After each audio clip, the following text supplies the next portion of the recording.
right, so this exercise is a dead bug. So Kaylin's gonna get into position by lifting her arms straight up over her shoulders and bringing her feet, or her legs up to a 90-degree angle and flexing her ankle. So this is a starting position. While she's here, she's gonna drive her low back towards the ground to keep either a neutral spine or a slight posterior pelvic tuck. From here, she's gonna alternately lower one leg and the opposite arm by extending that leg and bringing it back center. And she's making sure that that opposite knee doesn't come in past her hip, because that's gonna make the exercise a little bit easier. She's also continuing to drive that low back into the ground. So this is a great core stability exercise, hip mobility exercise. And now if this is a little bit too challenging for your client, you can take this to a march with the legs instead of extension. So just go ahead and keep the knee bent, but bring that heel down and tap the ground. There we go. So this will shorten the lever and make it less challenging on the core. And then she can keep that march, but add the arms to it.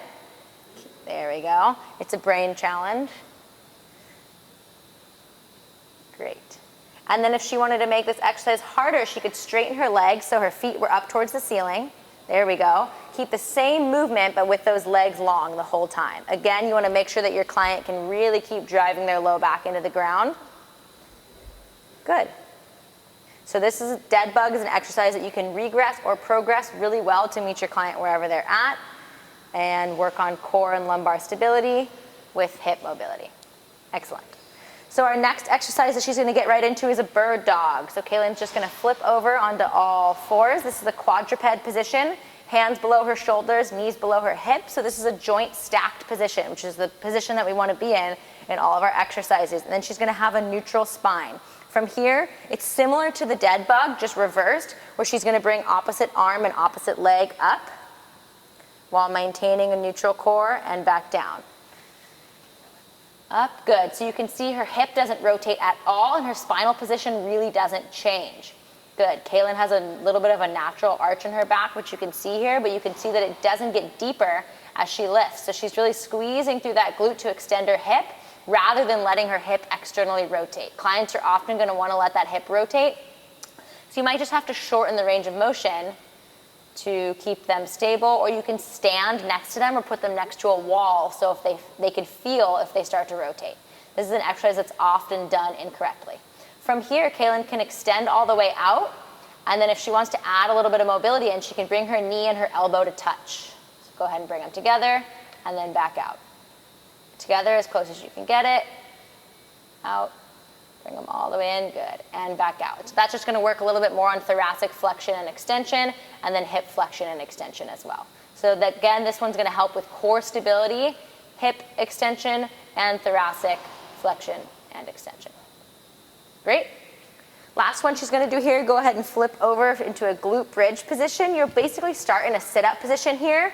You want to be able to graze or almost graze your heels, and feet should be hips width distance apart.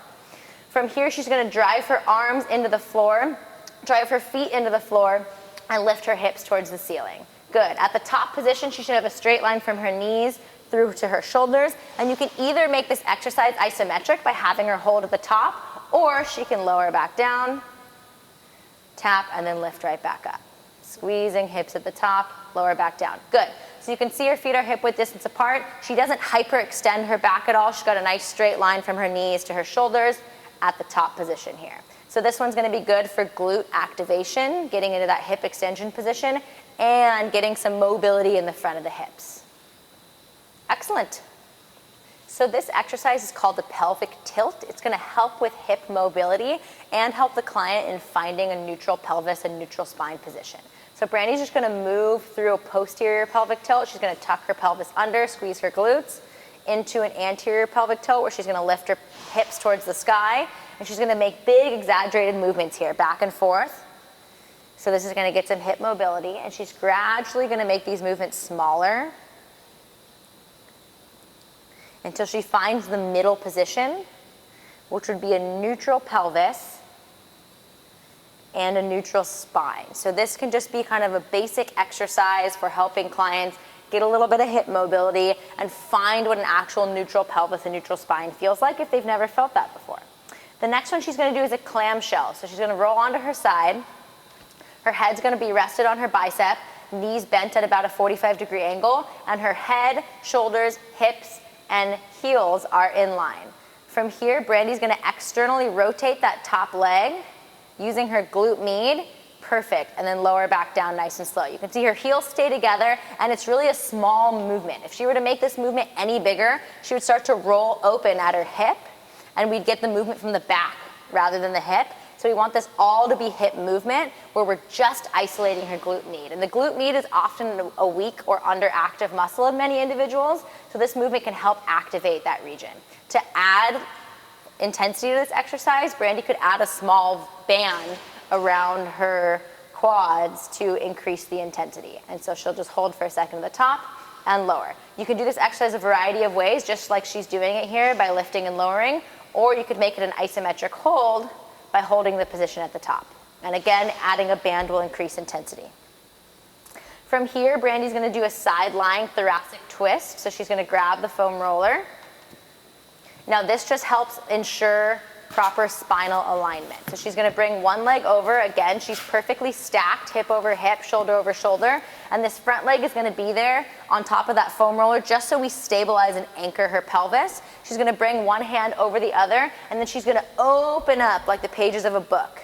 And you can see that her head follows her hand, and Brandy's actually opening through her midsection, through her thoracic spine, rather than just jamming her arm back. So this is gonna try to increase thoracic mobility as opposed to just focusing on the shoulder. So thoracic mobility, this upper region of the back, is often limited in many individuals. So this is a great warm-up exercise for those people with limited mobility in that region. And of course, she'll do this exercise evenly on both sides. From here, Brandy's gonna get into an all fours quadruped position. And this is a cat-cow. You may have seen it in yoga before. Again, she's joint stacked. Wrists under elbows, under shoulders, knees under hips. First, she's gonna drop her belly button down to the floor, lift her head towards the ceiling into cat pose, and then she's gonna reverse that, bring her back towards the sky, tuck her pelvis under, look down into cow pose. I always forget which one's which. Might be the reverse. That's okay. Cat or cow, whichever one looks like which. Head's moving along with the spine. So we're trying to get spinal flexion and extension in a safe, controlled range of motion. Here, particularly through that thoracic spine. So here, Brandy's showing us scapular retractions, sometimes called wall drive. So she's gonna be standing with her sacrum, thoracic spine, and head anchored on the wall. And from here, without bending her arms at all, she's just gonna drive her shoulders towards the wall. And this is just using the muscles in between her scapula to retract them, and then she's gonna relax. Squeeze, and relax. And the wall is just there kind of as an anchor point so she can feel what she's doing. It doesn't have to be done against a wall, but this helps.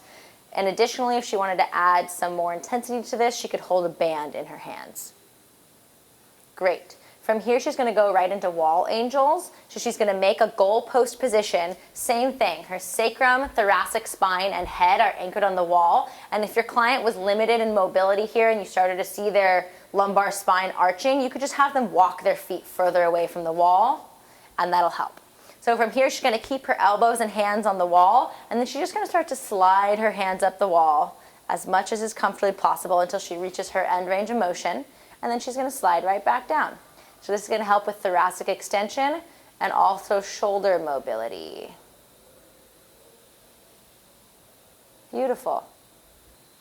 So here Frank's showing us I's, Y's, and T's. So he's gonna move into an I position, a Y position, and a T position, all with his arms externally rotated.